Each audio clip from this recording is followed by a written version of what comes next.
Hello and welcome back. Episode number 3 की starting होती है जिहे से, जो कि फांगजू से मिठाई लेने के बाद सीधे दोंगवा और लियांसांग को स्वीट सर्व करती है।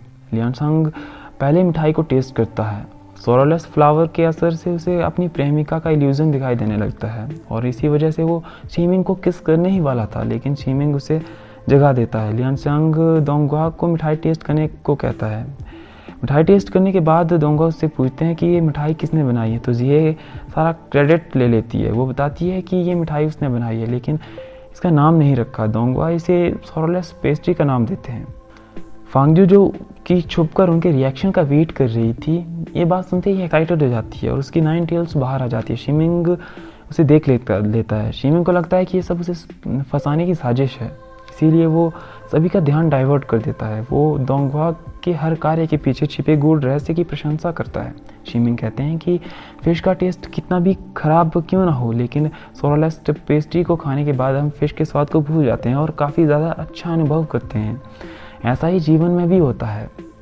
जब दुख का अनुभव करते हैं तो हमें काफ़ी पीड़ा महसूस होती है, लेकिन सुख के समय हम सारी पीड़ा को भूल जाते हैं और हमारा अनुभव अच्छा हो जाता है। और देखते ही देखते वो सारी फिश ख़त्म कर देता है। शीमिंग की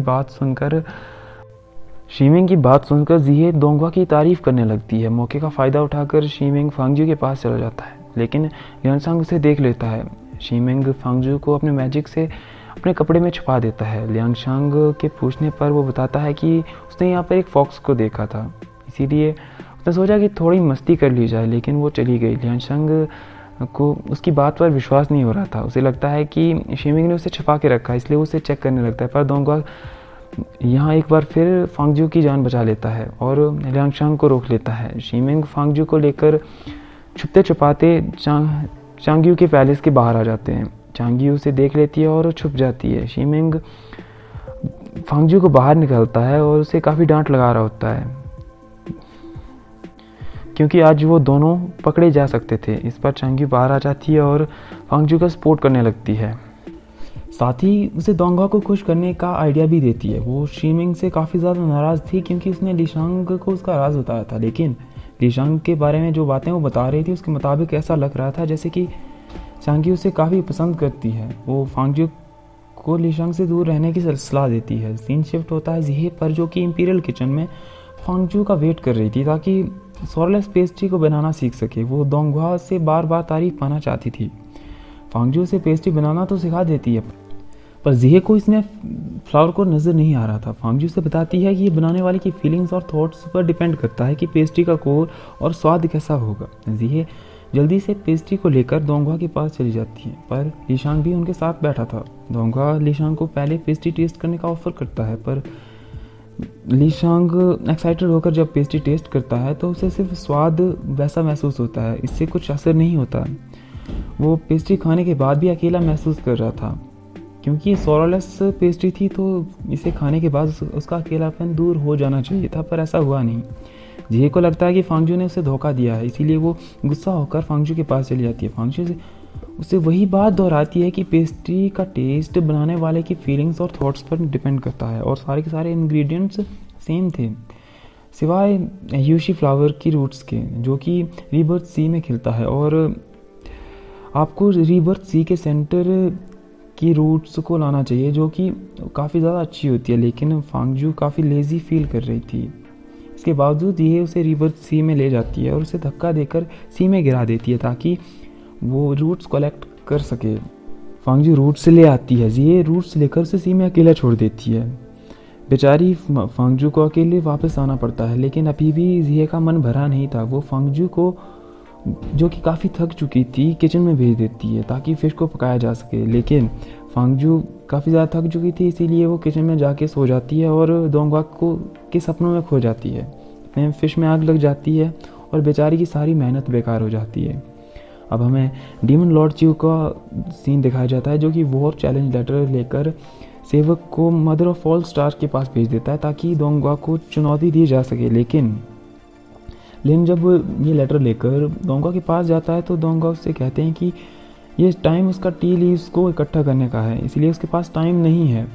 चीवू को कोई रिप्लाई ना मिलने की वजह से वो काफ़ी ज़्यादा बौखला जाता है। इसका सेवक अपने किसी साथी से संपर्क करने की कोशिश करता है जो कि ताइचिंग पैलेस से खबर देने में उसकी मदद करने वाला था। वहाँ फांगजू जो कि मछली जलाने के बाद दोबारा मछली पकड़ने के लिए तालाब पर जाती है, लेकिन काफ़ी कोशिश करने के बाद भी वो एक मछली तक पकड़ नहीं पाती है। लेकिन काफ़ी कोशिश करने के बाद वो एक मछली पकड़ लेती है और उसे अपनी रेसिपी के अकॉर्डिंग बनाती है, जिसकी खुशबू दोंगा को किचन तक ले आती है। दोंगा उसे उसकी हेयर पिन उठाकर चेक करता है। उसकी स्मेल से वो बता देता है कि इस फिश को हॉट ऑयल में फ्राई किया जाए और ग्रिप्स का रस लगाया जाए तो ये काफ़ी ज़्यादा अच्छी हो जाएगी। दोंगा के आने की खबर सुनकर जिये तुरंत किचन में पहुंच जाती है, क्योंकि फांगजू अकेली किचन में थी। जिये सारा क्रेडिट खुद देने की कोशिश करती है और फांगजू को वहाँ से जाने का ऑर्डर देती है, लेकिन दोंगा उसे रोक लेते हैं। पर दोंगा फांगजू को इंपीरियल किचन में खाना बनाने के लिए अपॉइंट कर देते हैं। फांगजू की हेयरपिन को देखकर उसके ऊपर जो स्टार गड़ा हुआ था उसके बारे में पूछते हैं। दोंगा के पूछने पर फांगजू बताती है कि किंग क्लेन का स्टार है। इस पर दोंगा कहते हैं कि when the nightingale stray into the Milky Way, who can tell how many years it has been through।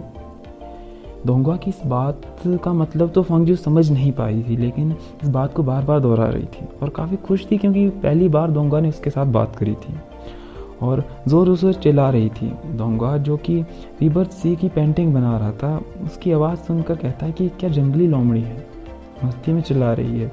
वहाँ डीमन लॉर्ड चिवू जो कि दोंगा का रिप्लाई पाने के बाद उसे लगता है कि दोंगा एक्सक्यूज़ दे रहा है, इसीलिए वो ताइचिंग पैलेस में चला जाता है और वो सारे के सारे काम करता है जो एक्सक्यूज़ दोंगा उसे दे रहा था, ताकि उसके पास कोई एक्सक्यूज़ ना रहे और वो उसके साथ फाइट करने के लिए रेडी हो जाए।